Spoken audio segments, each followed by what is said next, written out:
Mateo, capítulo 6. También, bueno, para los que de pronto no lo saben, y esto creo que va a ser es siempre bueno recordarlo, este jueves 11 de julio, nuestra iglesia está cumpliendo 14 años. Está cumpliendo 14 años, así que, bueno, no hemos hecho alguna celebración de aniversario, pero es bueno comentarlo para que podamos, si tienen algún tiempito ese día, hacer una oración a Dios, dándole muchas gracias, ¿no?, por todo este tiempo. Y también por todos los hermanos y hermanas que tal vez algunos conocemos o no conocemos, pero que a lo largo de estos años han dado su corazón para que nosotros podamos continuar, ¿no? Podamos continuar llevando el mensaje, ¿no? Y bueno, principalmente gracias a Dios que nos ha cuidado y nos ha tenido mucha gracia aún a través de nuestros propios pecados, ¿no? Bueno, Mateo capítulo 6. El día de hoy vamos a tratar un tema bien interesante, ¿no? Normalmente cuando, no sé si les ha pasado a algunos de ustedes, tal vez a mí sí, cuando uno llega a la etapa, y esto generalmente sucede ahí, de la adolescencia, ¿verdad? Para algunos está más cerca, para otros tal vez un poquito más lejos, ¿no? Es una etapa donde uno empieza a preocuparse más por lo que los otros piensan de uno mismo, ¿no? No sé, y un papá se puede dar cuenta, ¿no? De pronto un día tu hijo, tu hija, tu pequeño, ¿no?, tu pequeña, tú lo ves y te das cuenta, oye, se está demorando un poquito más en alistarse, ¿no? ¿Qué será? Y de pronto ya no se quiere poner la ropa que tú le dices, ¿no? Dice, no, papá, eso no combina. Dice, pero ¿cómo así si combina bien? No, ya no, y entonces ya quieren escoger su propia ropa, sus propios colores, ya no se quieren peinar como tú los peinas. A mí me pasó, porque cuando yo era niño mi mamá siempre me peinaba raya al costado, ¿no? En serio, ¿verdad? Yo te puedo enseñar algunas fotos, ¿no? Agarraba, raya al costado, parecía un libro abierto. Pero ya conforme fui creciendo en edad, ya no crecí mucho, pero en edad sí, ya llegó un punto en el que ya no me gustaba ese corte de pelo, ¿no? Yo sentí, no me gusta. Entonces dije, no, ya no quiero más ese corte. Entonces yo dije, ya no me peines, yo solo me voy a peinar. Y bueno, quedé así como estoy hasta ahorita, ¿no? Que básicamente no me peino, solo agarro, y ya me arreglo un poco, ¿no? Pero tú te vas dando cuenta cuando ya uno quiere empezar a tomar sus propias decisiones. Pero también te vas dando cuenta cómo uno empieza a hacer ciertas cosas para que los otros te vean. Es decir, ya no es tanto algo, y muchas veces pasa esto, que sale de la propia convicción de uno, sino son cosas que uno empieza a hacer de pronto porque los demás lo hacen, o de pronto porque quieres que otros vean cómo tú lo haces. O haces ciertas cosas y quieres infringir ciertas reglas para que otro te vea. Yo me acuerdo, existía la idea pues de que en el colegio, mientras, digamos, alguna travesura más grande o más fuerte tú hacías, podías ser más popular. Y de pronto las chicas te iban a ver con más interés. Entonces ibas y hacías cosas para que de pronto la chica que te gustaba te vea. Y de alguna manera se fijara más en ti. Mira, puede parecer gracioso, pero son cosas que suceden. Son cosas que pasan. Y el tema es que a veces vamos llevando eso a través de nuestra vida, y aun cuando somos adultos, nos encontramos haciendo algunas cosas así. Acá mi asistente está, ¿no?, de nosotros. Siempre, bueno, de repente aquí unos años él va a estar aquí predicando, ¿no? Entonces, pero ¿qué pasa? ¿Qué pasa o cómo se siente Dios o qué piensa Dios cuando nosotros empezamos a hacer cosas que supuestamente deberían ser para Él, pero las empezamos a hacer para que otros nos vean? Las empezamos a hacer no para que Él se lleve la gloria, sino para nosotros llevarnos la gloria. ¿Cómo ve Dios eso? ¿O qué piensa Jesús de eso?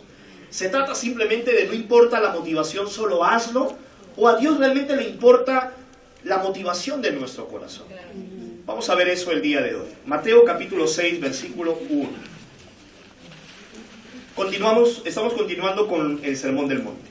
Dice, no hagan sus buenas obras delante de la gente para que los demás los vean. Si lo hacen así, su Padre que está en el cielo no les dará ningún premio. Por eso, cuando ayudes a los necesitados, no lo publiques a los cuatro vientos, como hacen los hipócritas en las sinagogas y en las calles, para que la gente hable bien de ellos. Les aseguro que con eso ya tienen su premio. Cuando tú ayudes a los necesitados, no se lo cuentes ni siquiera a tu amigo más íntimo.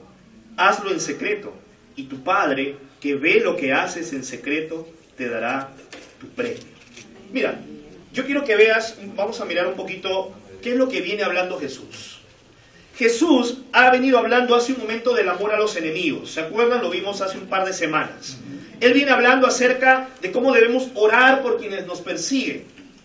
No odiar, amar a nuestros enemigos. Él viene hablando de eso y luego hace una especie de conclusión y él dice al final del capítulo 5, si ustedes no está hablando, si ustedes saludan o aman solamente a quienes lo aman, ¿qué hacen de extraordinario? Hasta los paganos se portan así. Y luego él dice, sean ustedes perfectos como su Padre que está en el cielo es perfecto.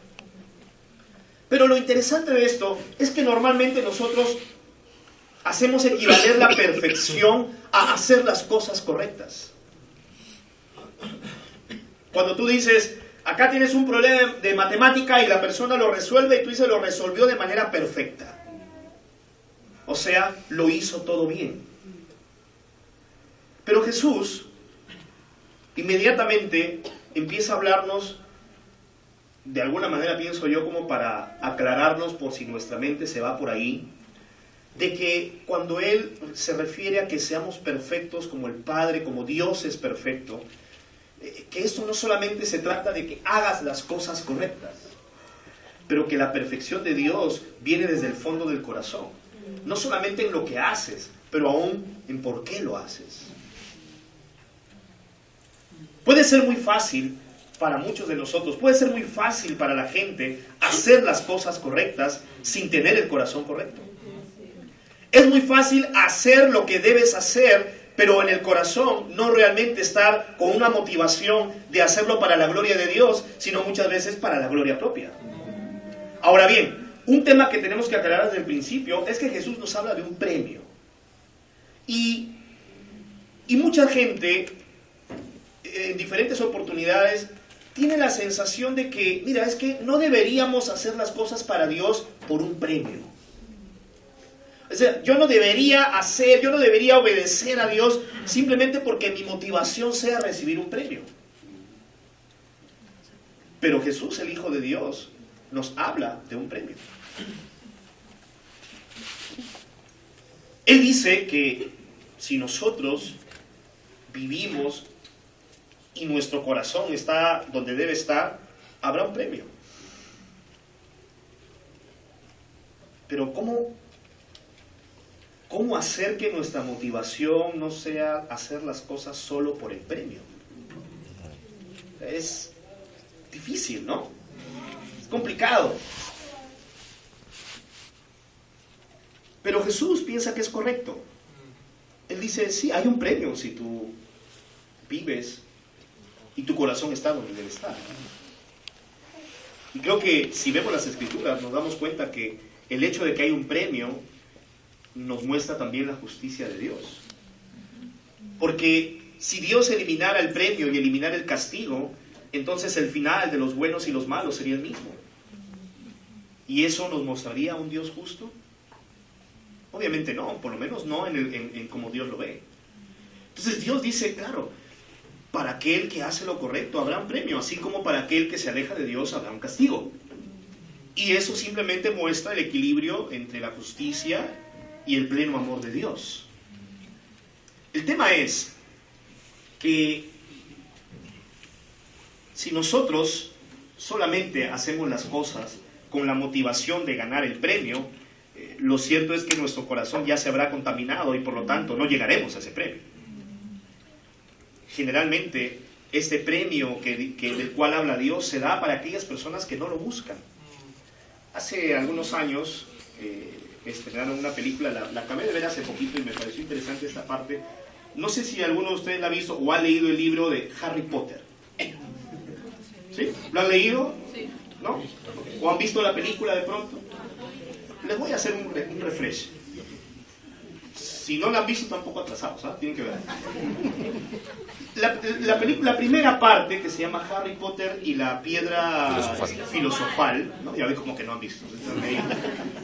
Harry Potter y la piedra filosofal. Un poco para...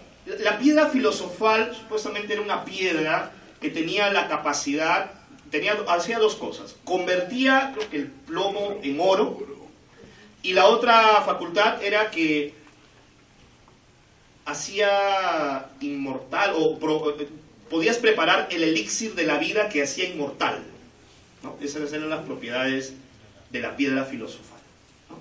Pero como era una piedra que hacía que todos quisieran encontrarla o, ¿no?, hallarla, entonces el director de esta escuela, que era, digamos, lo muestra como alguien muy sabio, la esconde, ¿no?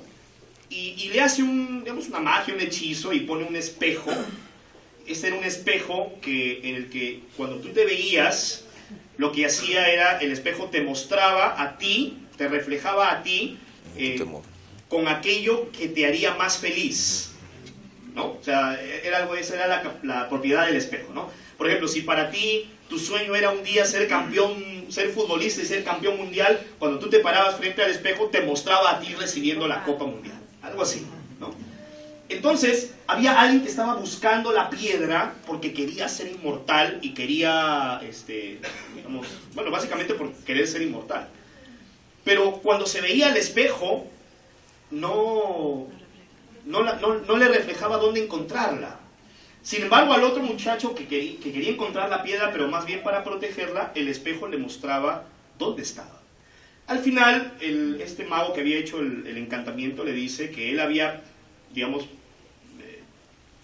distribuido, él había hecho las cosas de tal manera que solo podría encontrar la piedra aquel que simplemente la quisiera hallar, pero no para valerse de ella. ¿Ok? Pero aquel que la quisiera hallar para simplemente un beneficio personal, no la podría encontrar. Y cuando yo veía esa parte de la película, me hizo pensar mucho en cuando Cristo nos habla acerca del premio que recibiremos. Porque es interesante cómo trabaja eso. Es como que si tú haces las cosas correctas, solo por el premio no lo hallarás.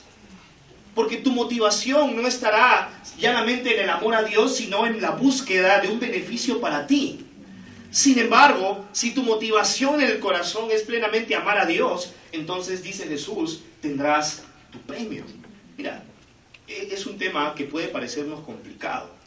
Y es un tema que puede generarnos una batalla espiritual. ¿Cómo puedo hacer para que mi motivación no esté en simplemente ver qué puedo conseguir al hacer esto? Pero por eso hemos hablado y hemos repasado mucho este tema del Sermón del Monte, de cómo Jesús eleva tanto el estándar espiritual y lo lleva al plano del corazón. Y cómo todo esto se trata del corazón. Entonces, en aquella época, para Israel, habían 3 prácticas que, digamos, eran como aquellas que podían mostrar tu devoción a Dios. Y estas prácticas eran la ayuda a los necesitados, la oración y el ayuno. Entonces Jesús empieza a hablar de estas 3 cosas. Y él empieza hablando acerca de ayudar a los necesitados. Que cuando tú lees esto, de pronto ayudar a los necesitados te da la idea como de alguien que tiene un plan para... Pero no, cuando tú lo ves literalmente, lo que está diciendo Jesús es cuando tú des limosna. O sea, aquí se trataba de que ellos iban por la calle y darle limosna a alguien, a un mendigo, por ejemplo. ¿Ok? Literalmente está refiriéndose a dar limosna. Entonces, Jesús dice, cuando tú des limosna, cuando tú ayudes a los necesitados, no lo publiques a los 4 vientos, como hacen, dice, los hipócritas en las sinagogas y en las calles, para que la gente hable bien de ellos. Era interesante, había gente que iba por la calle Y como sabía que esto de dar limosna era una parte crucial o clave en la rectitud o en la santidad de una persona, entonces simplemente iban a dar limosna a las personas que de pronto estaban ahí pidiendo, pero solamente lo hacían por cumplir, para que otros lo vean y dijeran, wow, qué bondadoso, qué misericordioso, qué compasivo es este hombre o esta mujer. Pero no realmente lo hacían con una motivación correcta.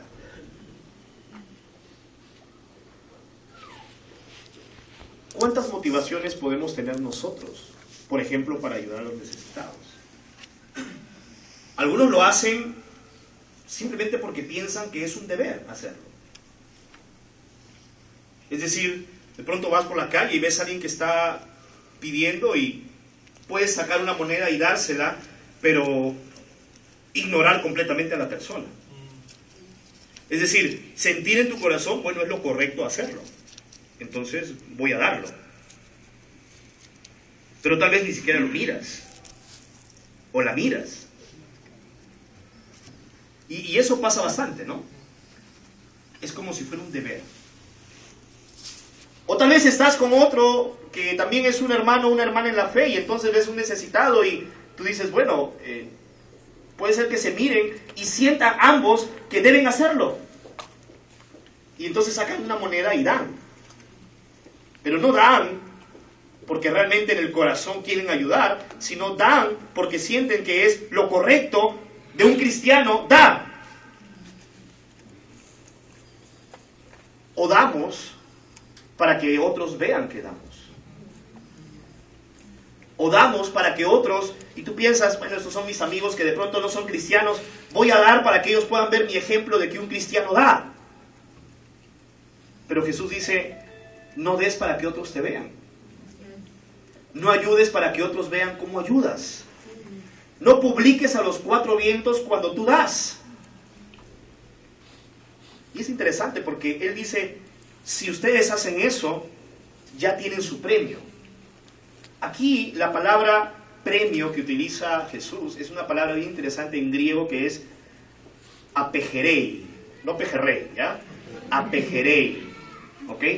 Esta palabra en griego es una palabra que se utilizaba cuando tú de pronto ibas a comprar algo y alguien te pagaba, o tú pagabas y pagabas la deuda completa, es decir, no quedabas debiendo nada. Entonces cuando Jesús dice, si ustedes lo hacen así, ya tienen su premio, lo que está diciendo es, si ustedes lo hacen de esa manera, listo, ahí queda. No va a haber nada más después de eso. Ya has sido pagado. Es como decir, Dios no te va a tomar en cuenta eso. Acuérdense que hemos hablado en otras ocasiones de cómo Jesús nos dice, no amontonen riquezas en la tierra, ¿no? Más bien amontonen riquezas en el cielo. Ok, Jesús está diciendo, si tú das a los necesitados, pero lo haces para que otros vean, o lo haces con una motivación que no es realmente la de querer dar, no creas que eso te está acumulando nada ya. No creas que eso te está acumulando riqueza en el cielo. Eso es algo que Dios no toma en cuenta. Ya con eso y ya con que otros te vean y con que otros te alaben y con que otros digan cuán bueno eres, listo, eso ya con eso estás pagado. Y el punto es, ¿realmente nos sentimos satisfechos o nos podemos conformar solamente en el corazón con que otros lo vean y hablen bien de nosotros? Lamentablemente sí. Lamentablemente para muchos, el que otros hablen bien de uno es tal vez lo que más les llena, es tal vez lo que más les gusta, es tal vez lo que más ansían, que otros vean lo que estoy haciendo y que me consideren alguien bueno, que me consideren alguien santo, que me consideren alguien compasivo, misericordioso. Es muy peligroso eso. Porque tú puedes encontrarte haciendo muchas cosas. Tú puedes encontrarte sirviendo a muchos, yendo a visitar a tantos. Pero si lo haces con la motivación de que otros te vean, Dios dice, con eso ya estás pagado. No habrá nada más. no es algo que Dios va a tomar en cuenta. Pablo lo decía en Corintios 13, 1 Corintios 13, ¿no? Él decía, si yo entrego todo lo que tengo a los pobres y aún entrego mi propio cuerpo para ser quemado vivo, y decía, pero si no tengo amor, no me sirve de nada. Dice, soy como un metal que resuena, ¿no? O sea, sin amor eso no sirve. Pero tienes que ponerte a pensar. O sea, ¿alguna vez has visto a alguien que venda todo lo que tiene para dárselo a los pobres? O sea, sería algo impresionante. De pronto uno miraría a alguien así y diría, no, con eso ya está en el cielo. O sea, con eso ya se ganó el cielo. Pero Pablo dice, y está bien, pero si no hay amor, es decir, si la motivación no es la correcta, eso no vale nada. Eso no sirve de nada.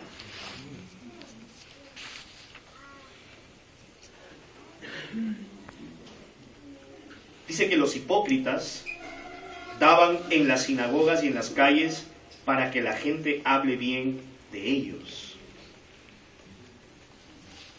¿Alguna vez has hecho o estás haciendo cosas para que la gente hable bien de ti? ¿Haces cosas o dices cosas para que la gente vea cuán bueno tú eres? ¿Cuán santo tú eres? ¿Cuán entregado tú eres? ¿Cuán comprometido tú eres? Es bien desafiante esto que dice Jesús, porque apunta directamente al corazón. Y es una batalla constante. No sé cómo es para ustedes. Yo me doy cuenta que para mí es una batalla constante. Yo me doy cuenta que para mí en el corazón es siempre una batalla el hacer las cosas para que otros me vean cómo las hago. Y no es fácil, porque tienes que lidiar con ese orgullo que hay dentro de cada uno de nosotros. Voy a compartir esto con otro y si se lo doy, entonces seguro él me va a agradecer. Y te va a gustar, y me va a gustar que me diga cuán agradecido está conmigo. Y de pronto me va a decir que realmente aprecia lo que yo estoy haciendo por él. El pecado, hermanos, es muy sutil. Y yo creo que es una gran necesidad que nosotros seamos reales, ¿no? Porque lo más peligroso que podemos tener es negar aquellas cosas que sí, esa voz que sí nos habla dentro de nosotros. Y claro, es incómodo, ¿no? Es incómodo hablar de eso. Es incómodo admitir que en ocasiones sí hacemos cosas para que otros nos vean. Es incómodo admitir que en ocasiones sí hacemos cosas para que otros nos halaguen. Es incómodo admitir que muchas veces sí tenemos mezcladas nuestras motivaciones entre querer hacer algo realmente por alguien y querer hacerlo para que nos den las gracias, para que nos reconozcan, para que de pronto nuestro nombre sea dicho, sea reconocido como aquel que da, como aquel que sirve, como aquel que está dispuesto a entregarlo todo. Como dijeron los apóstoles a Jesús, creo que solo nos queda decir, Señor, necesitamos más fe. Necesitamos más fe. Jesús dice, cuando tú ayudes a los necesitados, no se lo cuentes ni siquiera a tu amigo más íntimo. Literalmente dice que tu mano izquierda no sepa lo que hace la derecha. Cosa que es difícil, ¿no? ¿Cómo haces para que tu mano izquierda no sepa lo que hace la derecha? Obviamente es imposible eso. ¿Por qué es imposible? Porque las manos no son las que piensan, las que piensa es tu cerebro. Pero Jesús lo está llevando al límite. Es como decirte, mira, si tú haces algo, la prueba de que realmente lo estás haciendo de corazón es porque estás dispuesto a no permitir que nadie más lo sepa. Solo tu Padre que está y que ve lo secreto. Ahí está el desafío. Dice, y tu Padre que ve lo que haces en secreto, te dará tu premio. Pero luego Jesús, porque bueno, al final de cuentas dar limosna era algo que tú podías decir, bueno, eso es un poco más sencillo de hacerlo sin que otros se den cuenta. Pero entonces Jesús pasa a hablar acerca de la oración. Versículo 5. Cuando ustedes oren, no sean como los hipócritas, a quienes les gusta orar de pie en las sinagogas y en las esquinas de las plazas para que la gente los vea. Les aseguro que con eso ya tienen su premio. Pero tú cuando ores, entra en tu cuarto, cierra la puerta y ora a tu Padre en secreto. Y tu Padre que ve lo que haces en secreto, te dará tu premio. ¿Por qué esto desafiaba más? Porque era una costumbre para los judíos el orar. Ellos tenían oración casi para cualquier momento del día. Tenían oración para comer, tenían una oración para la hora de levantarse, tenían una oración para la hora de cenar, tenían una oración para el sábado, tenían una oración para el domingo, tenían una oración cuando nacía un hijo, cuando moría alguien, había prácticamente una oración para cada cosa. Además de eso, un judío normalmente oraba por ley 3 veces al día, ¿no? A las 9 de la mañana, a las 12 del mediodía y a las 3 de la tarde. No importa dónde le agarraba esa hora, pero donde estuviera, él tenía que parar y hacer la oración. Pero lo que eso conllevó es que muchos empezaron a hacerlo para que otros los vean. Muchos empezaban a orar, dice, buscaban las esquinas, buscaban las plazas, buscaban las puertas de las sinagogas, donde por casualidad, ¡oh, qué casualidad! Me agarraron las 3 de la tarde aquí en esta esquina. Y entonces se ponían de pie, o ya estaban de pie, levantaban las manos y en voz alta empezaban a orar para que otros vieran cuán piadosos eran al hacerlo. Jesús dice, esos son los hipócritas. Hipócritas en griego significa actores. Dice, esos son los actores porque actúan como si realmente fueran muy piadosos cuando realmente lo están haciendo solo para que otros los escuchen. Ahora uno puede decir, oye, qué mal. Pero ¿cuántas veces cuando oramos en público, oramos y buscamos palabras que suenen bien para que otros escuchen cuán bien oramos? Hay que preguntarnos eso, ¿no? ¿Oramos igual solos que cuando estamos con otras personas? ¿Usamos las mismas palabras? ¿O tratamos de hacer oraciones correctas? ¿O tratamos de hacer oraciones que suenen bien? ¿O tratamos de hacer oraciones cuyas palabras, o que las palabras que utilizamos suenen muy, muy santas, suenen muy religiosas? ¿Cómo somos? ¿Realmente cuando oramos lo hacemos porque queremos conectarnos con Dios? ¿O estamos orando para que otros nos escuchen? Y tal vez se queden impresionados de cuán piadosos somos en nuestra oración, de cuán profundos somos en las palabras que decimos. Tal vez hoy en día no vas por la calle y te paras delante de todos para que la gente te vea, pero cuando tienes la oportunidad que otro te escuche orar, entonces estás buscando hacerlo para que te oigan cuán bueno eres. Nuevamente, es un desafío. Y claro, la enseñanza de Jesús aquí no es que nunca debes orar con alguien. Porque si tú ves las Escrituras, tú te das cuenta que en la iglesia se reunían para orar juntos.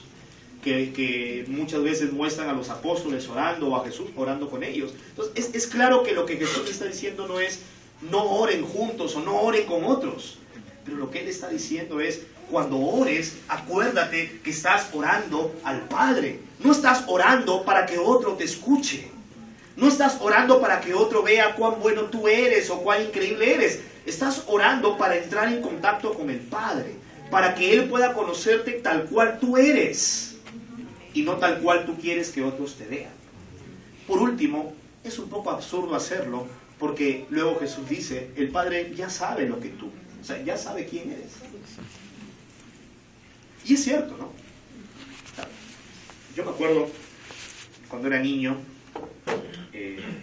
fuimos una vez al colegio con mis papás y una profesora que me enseñaba, ya no me acuerdo qué me enseñaba, creo que flauta en el colegio.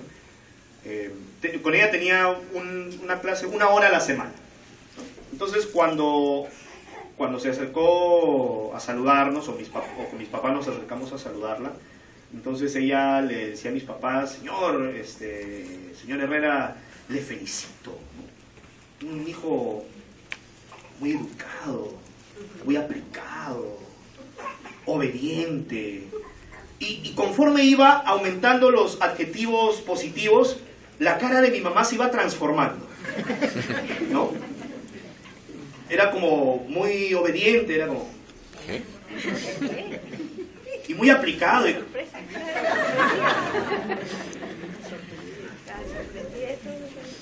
Y siempre listo para ayudar, muy colaborador.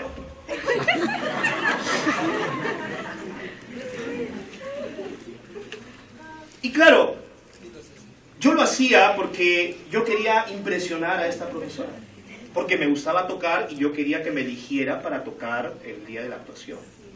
Entonces yo estaba listo para ser obediente, listo para ser servicial, listo para ser colaborador. Pero tu padre, y aquí hablo del padre biológico, ¿no? Tu padre que te ve todos los días, tu padre que sabe quién eres, tu padre que te ha sonado los mocos desde que tú eras un bebé, nadie va a venir a decirle su hijo es así cuando él sabe que no eres así. Y tú puedes tratar de ir a impresionar a los que tú quieras, pero ese que te ve ahí cuando nadie más te ve, ese que comparte todos los días contigo, sabe quién eres tú, porque de él no puedes engañarlo. Pasa lo mismo en el matrimonio. Tu esposo, tu esposa, que te ve tal vez cuando nadie más te ve, que te escucha cuando nadie más te escucha, sabe quién eres tú. Y tú puedes ir por la vida tratando de impresionar a otros, tratando de mostrar una cara a otros, pero él sabe quién eres tú. Si es así en nuestras relaciones más cercanas, ¿cuánto más será con Dios? ¿Cuánto más será con Dios? Es absurdo tratar de ir, y creo que Jesús tenía eso en mente, o sea, es absurdo tratar de ir a orarle al Padre, a entrar en comunión con Él, usando palabras o tratando de impresionar a otros, como si Dios no supiera quiénes somos, como si Él no supiera lo que está realmente en nuestro corazón. ¿Cuántas veces hemos orado y hemos hablado abiertamente de nuestros malos deseos? De que realmente a veces tenemos ganas de odiar a alguien, o de golpear a alguien, o de explotar con otros, o de tratar mal a las personas, porque eso es lo que realmente hay en nuestro corazón, porque eso es lo que realmente está en nosotros. Pero es triste porque a veces simplemente buscamos la oración políticamente correcta. Cuando tú vas a los Salmos, tú ves a David orando y dice cosas que te erizan los pelos. Él dice: Dios, destruye a mis enemigos, elimínalos, fulmínalos. Uno lo lee y dice: caramba, David no ha tenido tiempo con Dios. Parece que no está leyendo su Biblia. ¿Cómo sería para nosotros sentarnos a orar juntos y escuchar al otro decir eso? De pronto tú escuchas que empieza a hablar así y caramba, voy a aprovechar que está con los ojos cerrados para irme, ¿no? No vaya a ser que nos abra y se desquite conmigo. Pero creo que el punto de Jesús es decirnos: Dios quiere una relación sincera con nosotros. No significa que todo lo que decía David estaba bien, era correcto, era lo que Dios esperaba que él sintiera, era lo que Dios aprobaba. Pero lo que significa de David y lo que apreciamos de David no es sus oraciones correctas, no son sus oraciones donde dice las cosas que todo es bonito. Lo que apreciamos de David y lo que hacía de David alguien conforme al corazón de Dios es que era alguien que estaba dispuesto a mostrarse a Dios como él era. Es que era alguien que estaba dispuesto donde Dios y decirle: este soy yo. No era alguien que estaba tratando de impresionar a otros. Y ojo, los salmos de David fueron oraciones que fueron escuchadas por todo el pueblo. Todo el pueblo escuchaba las oraciones de David, porque después se hicieron canciones. Es interesante porque Jesús hablaba, Jesús durante la Santa Cena, nos dice la Biblia que antes de la cena estuvieron cantando los salmos. Pablo decía que debemos cantar los salmos. Pero es interesante porque con el tiempo cantamos los salmos, pero generalmente cantamos los salmos en las letras que suenan bien. ¿Alguna vez, qué te parece llegar a la iglesia y empezar a cantar: Dios, destruye a mis enemigos, mátalos, elimínalos? ¿Qué tal empezar a cantar: Dios, yo pensé que tú preferías a otros y mira esos cómo prosperan y todo les va bien? Pero eso era lo que ellos cantaban. ¿Qué tal cantar nosotros así? Pero no es muy animante. Pero nos conecta con Dios, porque refleja lo que realmente hay en nuestros corazones. Y tal vez eso sería más honesto. Tal vez sería más honesto venir y alabar a Dios exponiéndole quiénes somos, en lugar de tratar de aparentar lo que no somos. Tal vez sería más honesto venir y llevar nuestro corazón a Dios y orarle a Él diciéndole lo que realmente hay ahí, en lugar de diciéndole lo que otros piensan que debería haber en mí. Por eso Jesús nos desafía cuando nos dice esto. Tú cuando ores, entra a tu cuarto, cierra la puerta, ora a tu Padre en secreto. ¿Qué quiere decir? ¿Que nadie debe escuchar mi oración? No, significa que cuando tú ores, realmente debes orar lo que hay en lo más profundo de tu corazón. ¿Por qué? Porque las casas en ese tiempo no tenían cuartos. Entonces, ni tenían puertas. Entonces, ¿a qué se refiere? O sea, me refiero a los dentro de una casa, ¿no? La casa tenía puerta, pero adentro no es que habían más puertas. Entonces, ¿por qué dice Jesús eso? Él está hablando de debemos ir al corazón y realmente exponer lo que hay en lo secreto. Dice: tu Padre que ve lo que haces en secreto, te dará tu premio. Versículo 7, y al orar, no repitan ustedes palabras inútiles como hacen los paganos, que se imaginan que cuanto más hablen, más caso les hará Dios. No sean como ellos, porque su Padre ya sabe lo que ustedes necesitan antes que se lo pidan. Fíjate, Él dice, y yo he escuchado, prendes tu televisor, los canales estos que pasan, ¿no? Predicaciones, etcétera, etcétera, y escuchas sus oraciones y te va a hacer pensar en esta escritura. La repetición de palabras. La repetición de palabras. No pueden decir 10 palabras juntas antes de decir un aleluya. Y cada 5 palabras, otro aleluya. Y cada otras 5, otro aleluya. Y pensamos, ¿qué santo? No, pero Jesús dice, no repitan palabras inútiles. ¿Acaso tú hablas así con un amigo?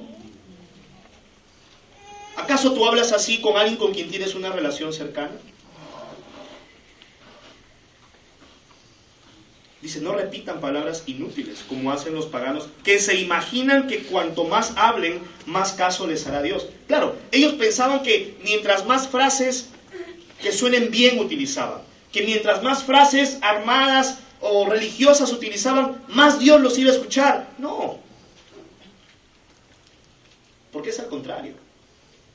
Mientras más frases artificiales tú usas, menos real suenas, menos sincero suenas.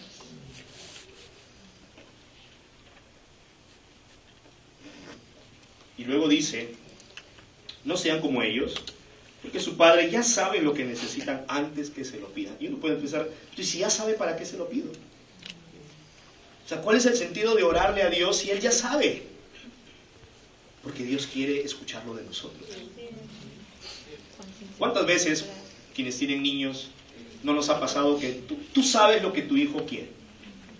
Tú sabes lo que le está pasando. Pero eso no significa que tú no quieres que Él te lo diga. Porque tú aprecias que tu hijo tenga la suficiente confianza de acercarse y decirte lo que está pasando en su vida. Yo recuerdo muchas veces, uno como niño piensa que tu papá no se entera de nada, ¿no? Yo me acuerdo, yo hacía cosas en el colegio, llegaba y mi papá me decía, un pajarito me ha contado. Sí, es la clásica, ¿no? Ese pajarito cuando la agarre. Tú decías, ¿cómo se entera? ¿Cómo sabe? Ya cuando tú creces ya, fácil, ¿no? Pero el punto es, no importa, a veces uno como padre sabe, tú sabes lo que le ha pasado, tú sabes lo que está pasando en su corazón. Tú sabes lo que le ha ocurrido, tú sabes porque de pronto te has enterado, o porque simplemente eres el papá, o eres la mamá y tú conoces. Y el hijo a veces simplemente no sabe que tú sabes, y viene, y muchas veces le cuesta decirlo.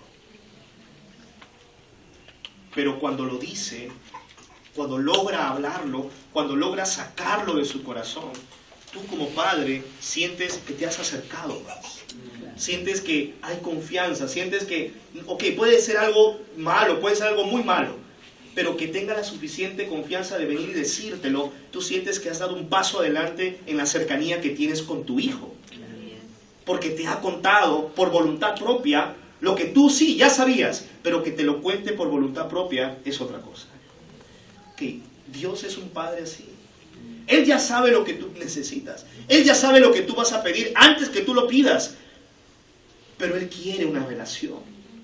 Él no solamente quiere ser alguien que te da las cosas. Él quiere una relación contigo. Él quiere que tú tengas la confianza, como hablaba en la Santa Cena Fernando, la confianza de ir y expresarle tu corazón. Decirle lo que hay en lo más íntimo. Versículo 8. Versículo 9. Ustedes deben orar así. Padre nuestro que estás en el cielo, santificado sea tu nombre. Venga tu reino.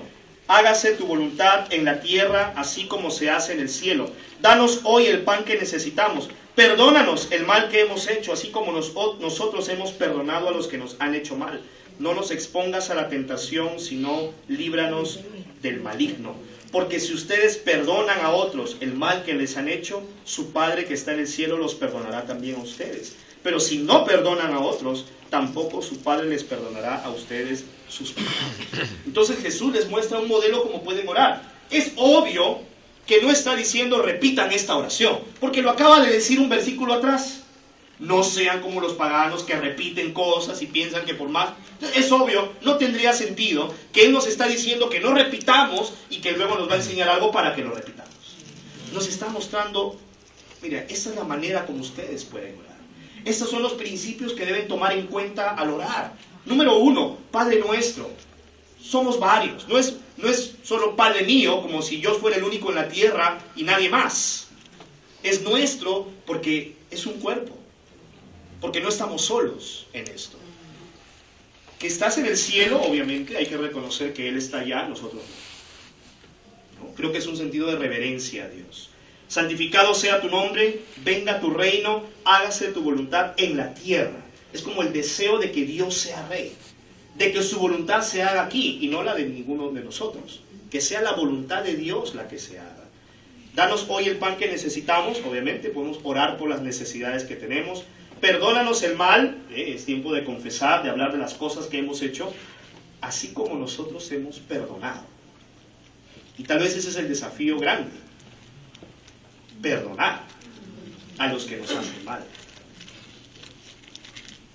Va a haber tiempo para profundizar más ese, porque eso da para todo un tema, ¿no? No nos expongas a la tentación. Y luego viene la condicional, que no debemos olvidar. Si ustedes perdonan a otros, Dios los perdonará. Pero si no perdonan, Dios no los va a perdonar. Eso es desafiante. Porque te debe llevar a examinarte y decir, ¿hay alguien a quien no he perdonado? Ah, pero tú no sabes lo que me hizo. Bueno, yo no sé. Pero lo que sí sabemos es que Jesús nos llama a perdonar. Y para terminar, versículo 16 dice, cuando ustedes ayunen, no pongan cara triste como los hipócritas, que aparentan tristeza para que la gente vea que están ayunando. les aseguro que ya con eso tienen su premio. Tú cuando ayunes, lávate la cara y arréglate bien, para que la gente no note que estás ayunando. Solamente lo notará tu Padre que está en lo oculto, y tu Padre que ve en lo oculto te dará tu recompensa. El ayuno, que era otro tema, ¿no? Pero había muchos de ellos que empezaban a ayunar y entonces, a propósito, se levantaban, más bien no se peinaban y al contrario, se despeinaban más y trataban de poner cara triste. Nos cuenta la historia que muchos de ellos sacaban polvillos blancos para echárselos a la cara y parecer más pálidos. ¿Para qué? Para que cuando salieran a la calle, la gente los viera cómo estaban y pensara, estás ayunando, ¿no? Y los alabaran por eso. Pero Jesús nuevamente dice, con eso ya tienes su premio. Cuando tú ayunes, lávate la cara y arréglate bien. Que nadie se dé cuenta que lo estás haciendo. O sea, el mandato es a la inversa. Cuando tú lo hagas, haz todo lo posible, para que nadie ni sepa que lo estás haciendo. Pero es un tema del corazón también. ¿Cuántos de nosotros tal vez no nos echamos polvito para parecer más pálidos? Pero estamos ayunando y entonces vamos a almorzar con alguien y vamos a comer y... no, lo que pasa es que estoy ayunando. ¿No? Y pone la cara, ¿no? Como...